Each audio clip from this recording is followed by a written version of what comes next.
All right, my friends, let's talk today about cell transport and biomolecules, essentially how life stays in balance. So we're going to review TEKS B.5a, B.5b, B.6a, B.6c, and B.6c, which is just a fancy way of saying we're going to review all of the content that we've covered for the past couple of weeks while introducing cell transport into it and making some connections between what we've already covered and what we are about to get really detailed knowledge about. So I'm excited. We're going to really focus in on vocabulary with this presentation. And so I want you guys to take your time, and if you need to pause and restart, make sure you're getting some of these definitions. And if you need to, there's going to be that added Canva that you can work with, either to write your definitions in or to check for accuracy later. So let's start off. One of my favorite words is homeostasis, which is just the ability of a system, like a cell or the body, to maintain stable internal conditions despite changes to the environment.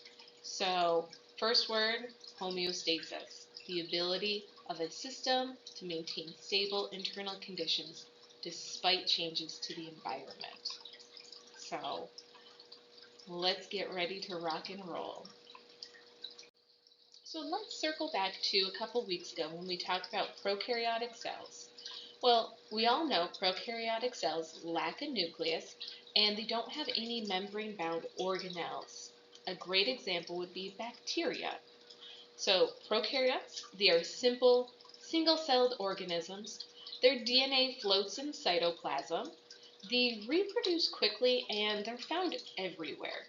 Even though they're simple, they are vital for life. Your gut bacteria help you digest food. So, vocabulary, prokaryotic cell, which is a simple cell without a nucleus or membrane-bound organelles. Another great vocab word would be cytoplasm, the gel-like substance inside the cell where chemical reactions happen. So again, we have our prokaryotic cells, which are a simple cell without a nucleus or membrane-bound organelles.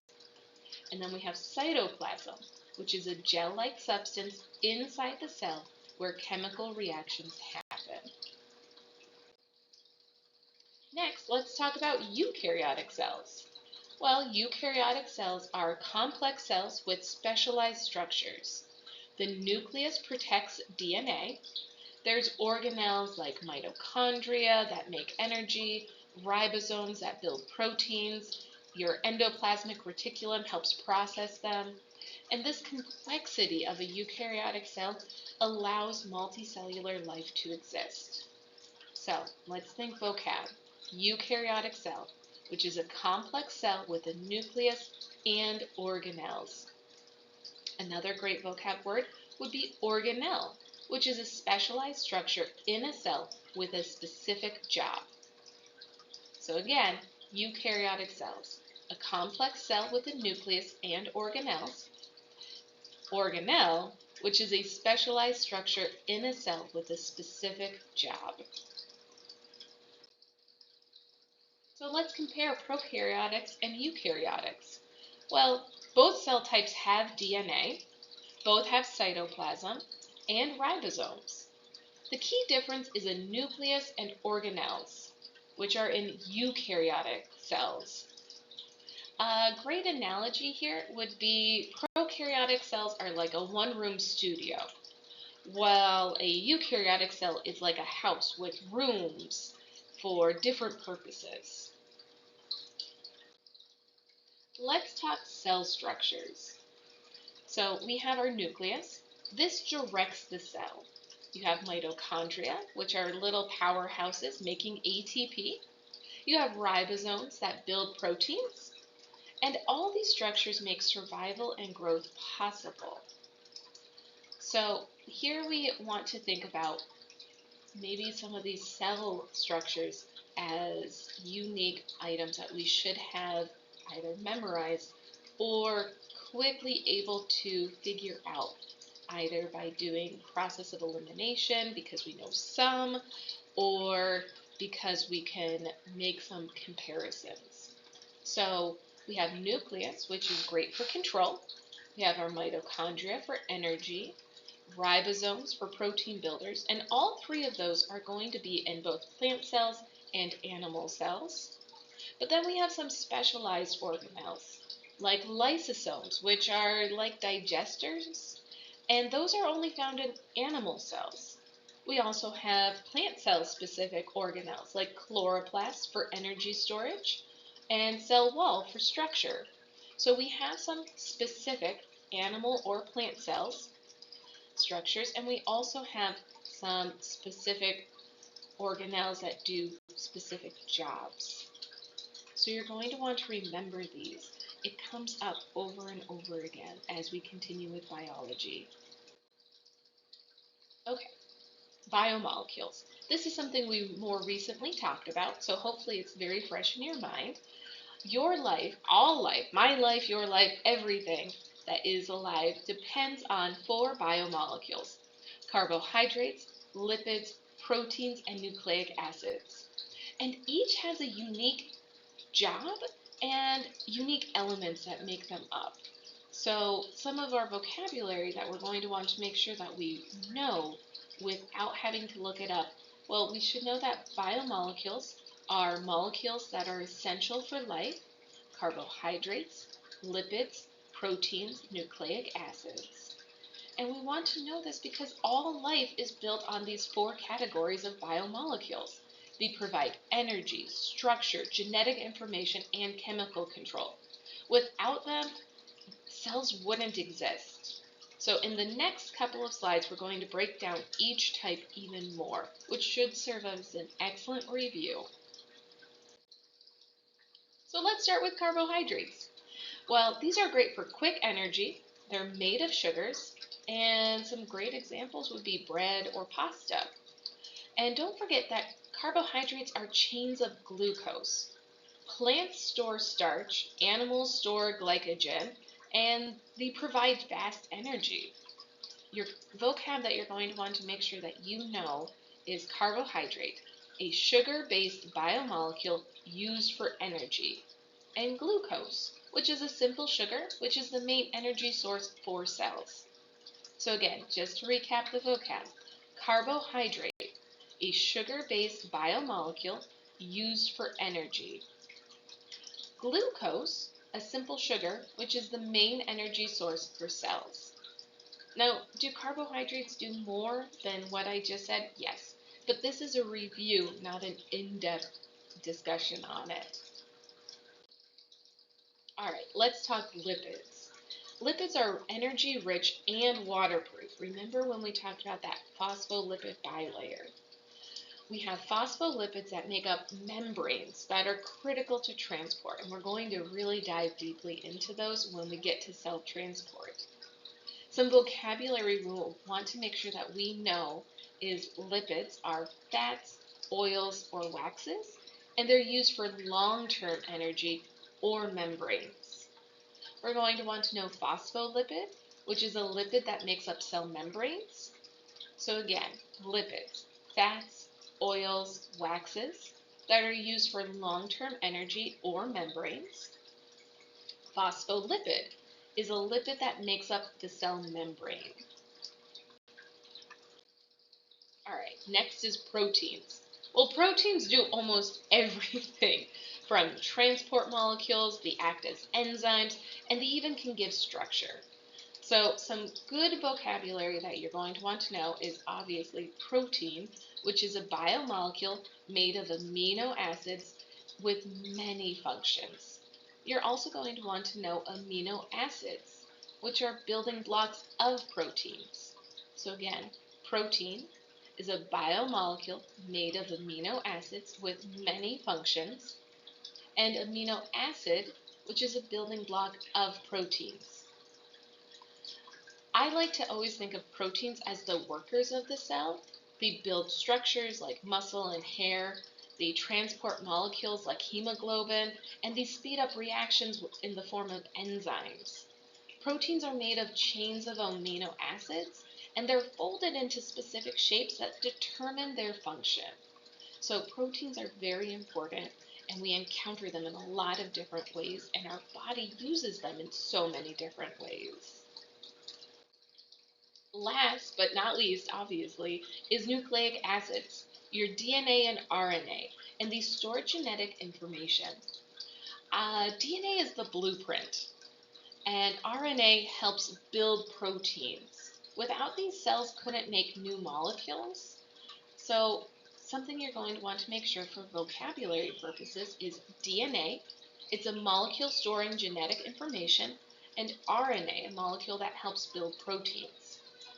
Nucleic acids are information molecules.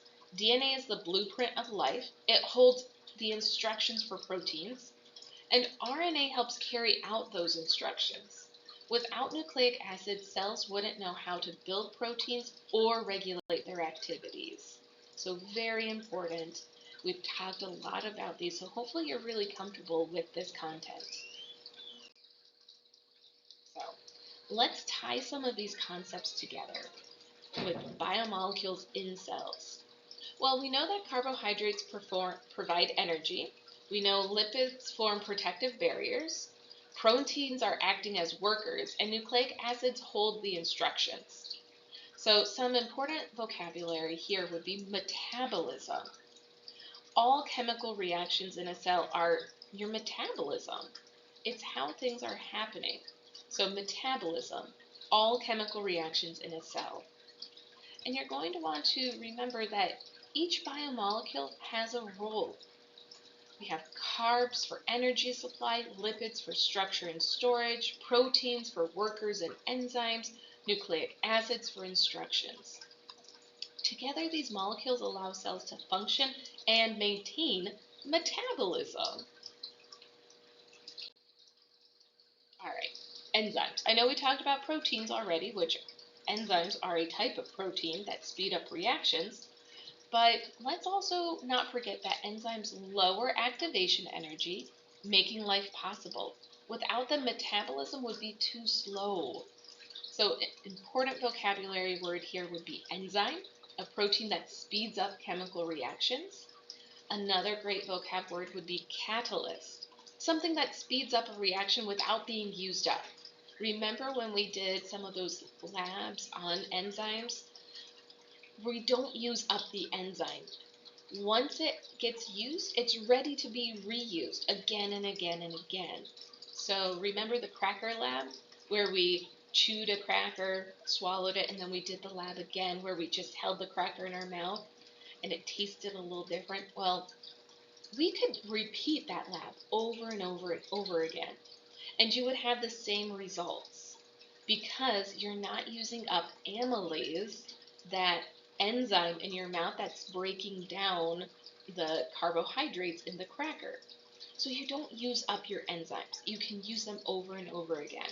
So just to recap the vocab, enzymes are proteins that speed up chemical reactions, and a catalyst is something that speeds up a reaction without being used up. All right, let's not forget our lock and key model here, because enzymes and substrates are specific. They only want to partner with who they're supposed to partner with. Enzymes are specific. One enzyme equals one reaction, like a lock and a key. I used my car keys a lot for an example here. I couldn't use my red truck key in my silver truck. It wouldn't work. I also couldn't just throw the car keys into the truck and hope that the car would start. I had to put the key into the ignition, which is very similar to an enzyme meeting the substrate at the active site. So they want to meet up in a very specific way with a very specific partner. So some vocab you want to make sure you know and are comfortable using: substrate. That's the molecule an enzyme acts on. When we talked about photosynthesis, we talked about the enzyme rubisco in plants, and its substrate was carbon dioxide. Rubisco, the enzyme, only wanted to work with carbon dioxide. It wasn't working with other molecules. So the substrate was carbon dioxide, and it worked on and with the enzyme Rubisco, and they met together at the active site. So remember, the active site is part of an enzyme where substrate binds, the lock and key. The lock only wants one key, and you have to put the key in the keyhole. The keyhole would be your active site. So don't forget, enzymes work with specific substrates. They fit together like a lock and key, and the enzyme binds the substrate at the active site. It speeds up the reaction, then releases the product. The enzyme is unchanged and can be reused. Okay, let's talk about some factors that impact enzymes. Temperature, pH, and concentration. Concentration is how much you have of something. So let's think about a high fever. Well, a high fever can denature enzymes. Stomach acid enzymes only work in acid. Concentration affects reaction speed. So all of these concepts interplay with each other. If a plant gets too hot, the enzyme Rubisco isn't going to function because the temperature has risen too much. In our catalase liver enzyme lab, we only had the bubbling, the effervescence, on the liver that was uncooked because temperature hadn't denatured the enzyme catalase. But on the liver piece that had been cooked, catalase was no longer able to function because we turned the temperature up too high. We denatured the enzyme catalase in the liver, and we did that with temperature. So we want to make sure we know vocabulary here, like the words denature, which is when an enzyme loses its shape and can't function. So enzyme activity is influenced by temperature, pH, and substrate concentration. So too much heat can denature enzymes. And another example is stomach enzymes work best in an acidic pH. If we turn the pH of your stomach basic, those stomach enzymes wouldn't digest food. It needs what it needs, and it's very specific. So that's why environment matters for enzyme activity. Okay, why are enzymes important? Why have I talked about enzymes so much? Why have we done several enzyme labs? Well, life wouldn't exist without enzymes. That's why. They're very important. Enzymes control digestion, they help DNA copying, and even energy production. They're central to life. So some vocabulary that you're going to want to make yourself familiar with would be the metabolic pathway, which is a series of chemical reactions controlled by enzymes. So again, that's metabolic pathway, a series of chemical reactions controlled by enzymes. And again, don't forget, enzymes control all life reactions, breaking down food, copying DNA, building proteins. Without enzymes, metabolism would stop and life would not exist. Enzymes make homeostasis possible. All right, let's talk plasma membrane and structure. The cell membrane protects the cell and regulates transport, and it's made of phospholipids, proteins, and carbohydrate chains. We want to make sure we know plasma membrane is a flexible boundary that regulates what enters and leaves the cell. We want to also make sure that we are not forgetting our phospholipid bilayer, which is a two-layered arrangement of phospholipids. And this is important because the plasma membrane is a phospholipid bilayer. Hydrophilic heads face water, hydrophobic tails face inward, and this structure forms a protective barrier that makes the membrane selectively permeable. All right, so let's talk membrane components. Phospholipids form the barrier, proteins act as gates, carbohydrates are like identifying tags for recognition so that the cell knows what should come in and what should not come in. And you're going to want to make sure you have the vocabulary here. Transport protein, which is a protein that moves substances across the membrane. You also have receptor proteins, and those are proteins that receive signals. The membrane is not just lipids. Proteins act as gates or pumps. Carbohydrate chains act as identifying features or tags for recognition, and these parts allow communication, transport, and defense. All right, selective permeability. This is some new content here. The membrane is picky, like a security guard. It keeps harmful substances out and allows nutrients in. So permeable just is a word that means it allows substances to pass. Semi-permeable means it allows only certain substances. And we want to make sure that the plasma membrane is semi-permeable, and we don't forget that. There's small nonpolar molecules like oxygen that pass easily. Then there's large or charged molecules like glucose that need transport proteins. And this cell selectivity keeps the cell balanced. All right, so we have transport proteins, which are proteins that help move molecules. There are big or charged molecules that need transport proteins to get across, and this is facilitated diffusion. And we want to make sure we know the definition here. Facilitated diffusion is just diffusion that's helped by transport proteins. Transport proteins are going to exist molecules that can't pass directly through the bilayer. Glucose needs channel proteins to pass through the phospholipid bilayer. And these transport proteins allow cells to bring in nutrients efficiently without energy use. All right, we have carbohydrate chains coming next. And these are used for recognition and communication in that bilayer. Carbohydrate chains act like ID cards. The immune system uses them to detect invaders. And we want to make sure that our vocabulary word that we know here would be cell recognition, which is just the ability of cells to identify each other. So cell recognition, the ability of cells to identify each other. Carbohydrate chains attach to proteins and lipids, and these serve as those identifying markers, those ID tags, and they can allow immune cells to recognize self versus non-self. This is one way that organ transplants can actually end up being rejected because the body sees a foreign carbohydrate marker. All right.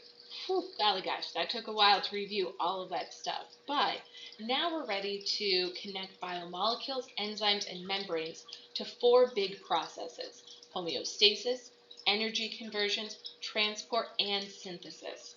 And we're going to talk about how cells must maintain this balance, use energy, transport molecules, and build new materials by doing so.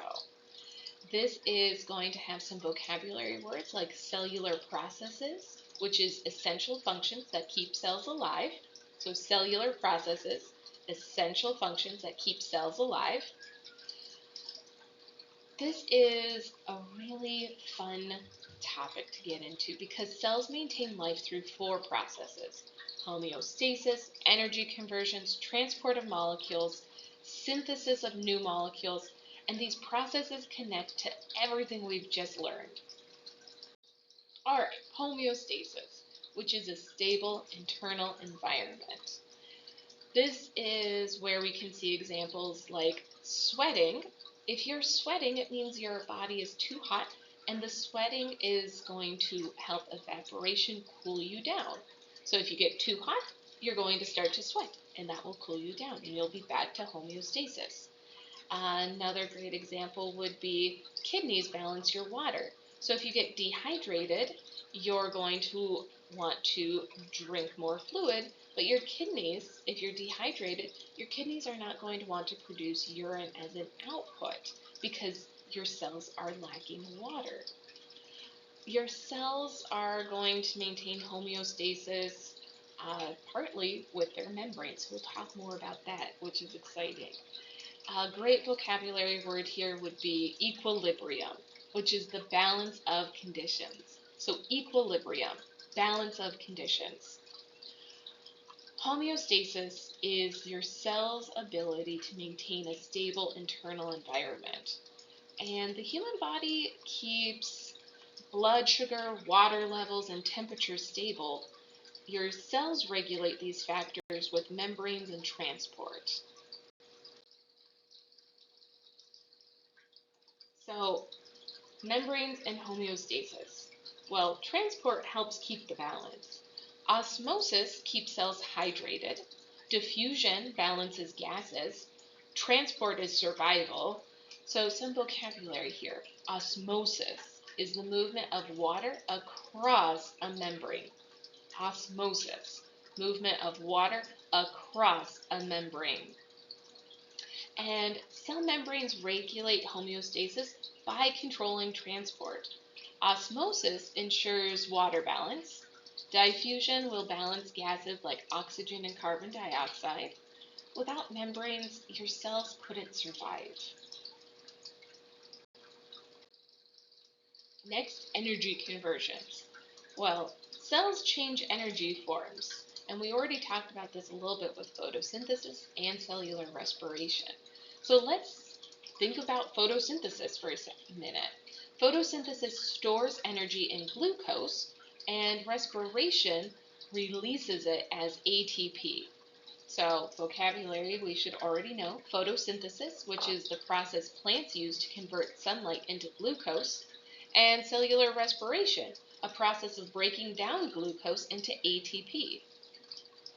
Your cells convert energy from one form to another.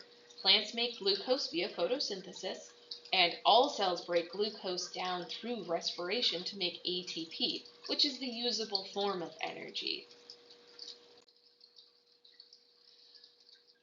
Photosynthesis. Just a little extra review. We have our beautiful balanced equation.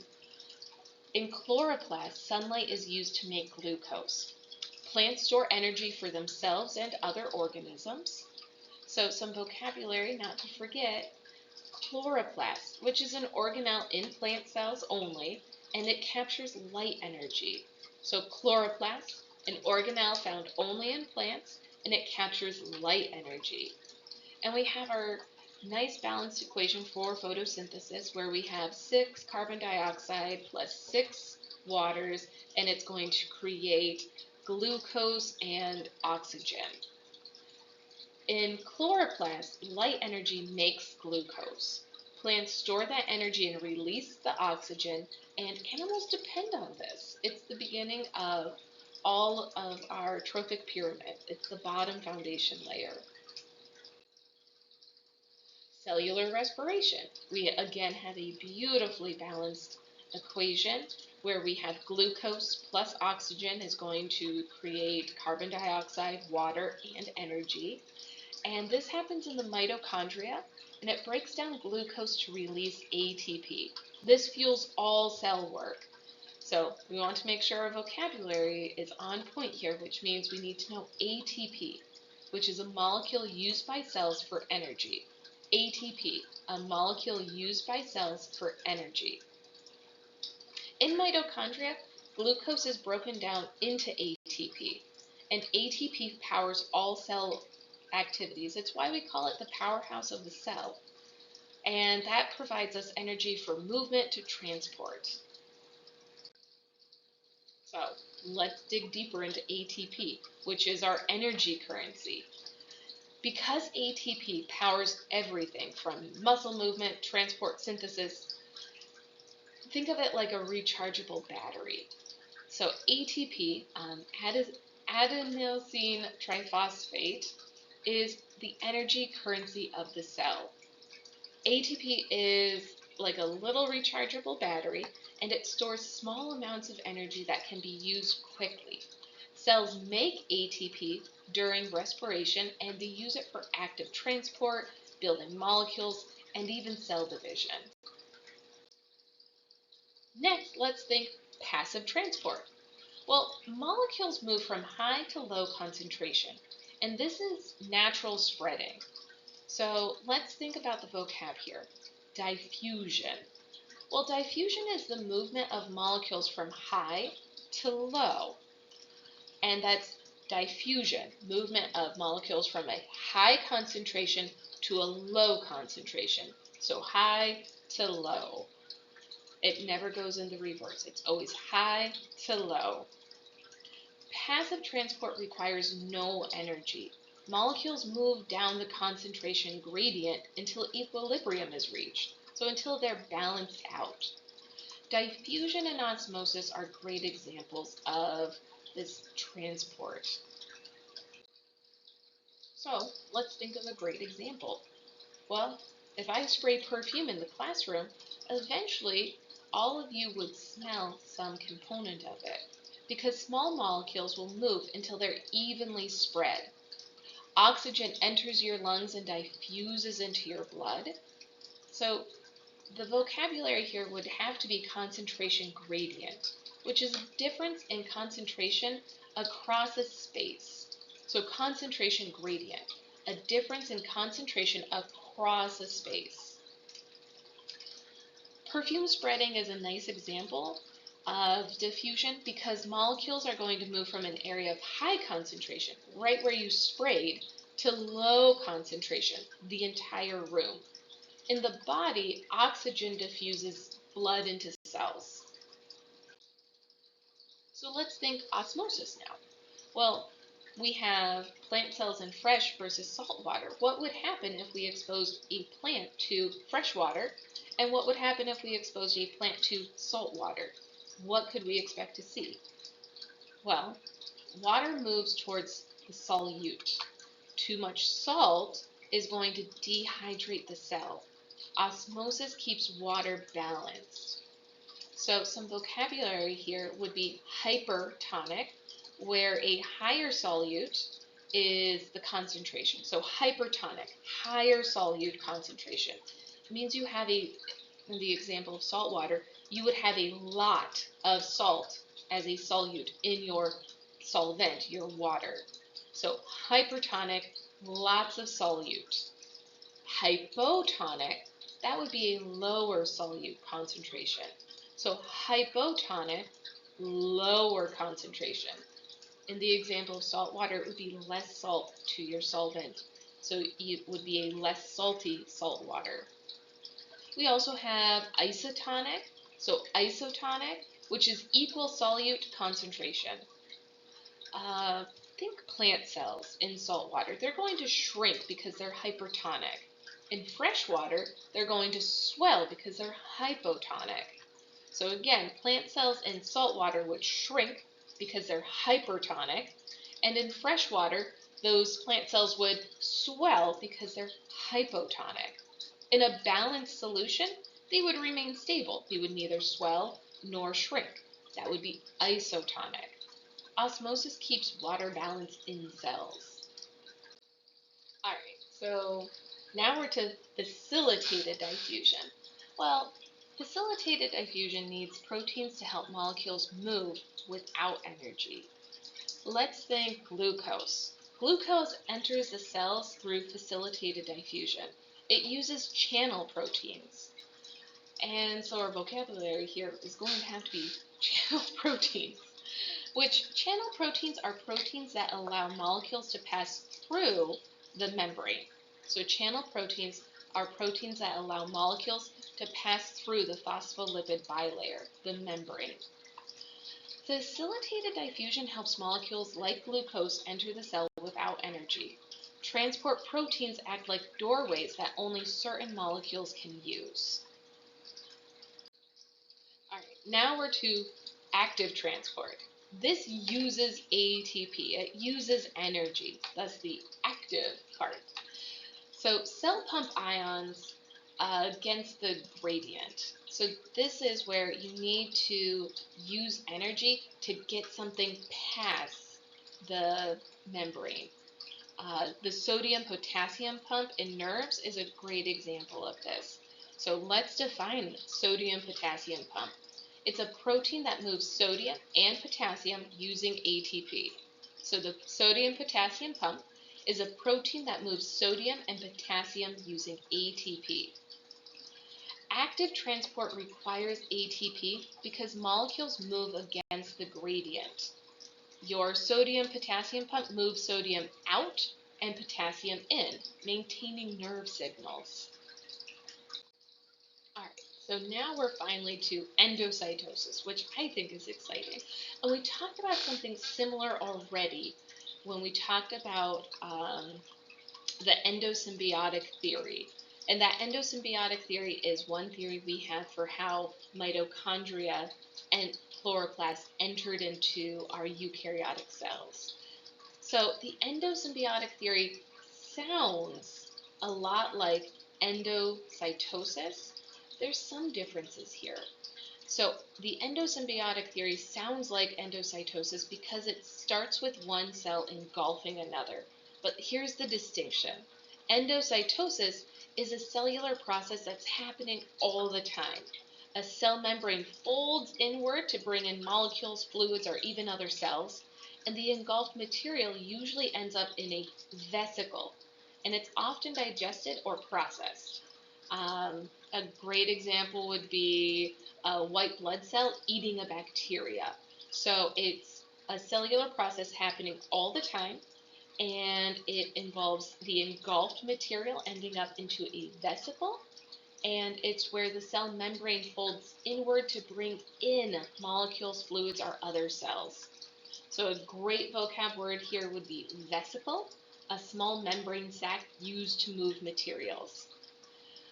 So again, endocytosis is when the cell engulfs materials into a vesicle. An example would be our white blood cells engulfing bacteria. And this is a way to bring large particles into the cell. And it's similar to what we already talked about weeks ago, that endosymbiotic theory, where we had that one-time evolutionary event billions of years ago where an ancestral cell engulfed a bacterium like phagocytosis, but instead of digesting it, they formed a mutual partnership. And over time, that bacterium lost independence and became something like mitochondria or a chloroplast. So the mechanism is similar, but the result was unique. So that's the difference between endosymbiotic theory and endocytosis.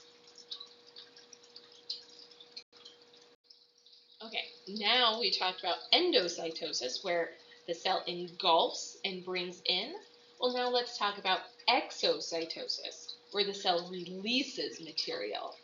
So our vocab here is going to have to be exocytosis, the process where vesicles release contents outside the cell. And exocytosis is the opposite of endocytosis.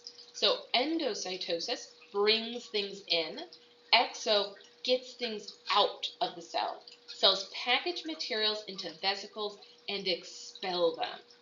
So think about your neurons. Your neurons release neurotransmitters to send signals. So that's exocytosis. Your neurons are packaging and sending out neurotransmitters so that their signals can go throughout your body.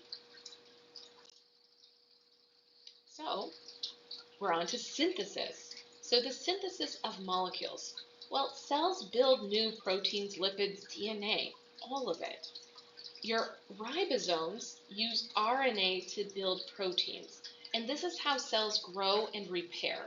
So we want to know the vocab here would be protein synthesis, which is building proteins from amino acids. So protein synthesis, building proteins from amino acids. Cells build new molecules constantly, proteins, lipids, DNA. Ribosomes use your RNA to build those proteins. And this is how all cells need to grow, repair damage, and even respond to their environment to maintain homeostasis. So, biomolecules are also necessary for transport. We have membranes that are lipids, proteins control transport, carbohydrates signal, and nucleic acids give these instructions. A good vocab word to know here would be integration, which is combining systems to work together. So integration, combining systems to work together. All biomolecules connect to transport. Lipids form the membrane, proteins transport, carbohydrates communicate, and nucleic acids instruct. Homeostasis is the result of all of these working together. let's think homeostasis in real life, in your body. Well, for your water balance, that's going to be osmosis. Your kidneys are going to remove water to prevent cells from bursting. Your sugar and energy needs, well, that's facilitated diffusion and active diffusion transportation. If insulin isn't present, like in diabetes, glucose can't enter effectively, and your blood sugar stays too high. So that's one reason why diabetics have insulin pumps or insulin medication, and why they track their blood sugar. If glucose can't get into a cell, it's going to still be in your body, and the blood sugar stays too high. Another great example here for your own body would be that sodium potassium pump. Your sodium potassium pump actively moves sodium out and potassium in, and it uses ATP energy to maintain your ions and nerve signals. If this pump isn't functioning, your muscles can't contract and your neurons can't fire. All right. At the end, I want you guys to think about this as a wrap up so that you can confidently say, I can compare prokaryotic and eukaryotic cells. I can identify the role of biomolecules in cells. I can explain how enzymes speed up chemical reactions. I can describe the structure and function of the plasma membrane. And I can explain homeostasis, energy conversions, transport, and synthesis in cells. That last one is the only one that you should feel maybe a little unsure about because we're just starting to talk about the details and use of vocabulary with it. Everything else you should be able to say, yes, I can do this. So we're going to talk more about this, and I can't wait to hear all of your excellent connections that you're making.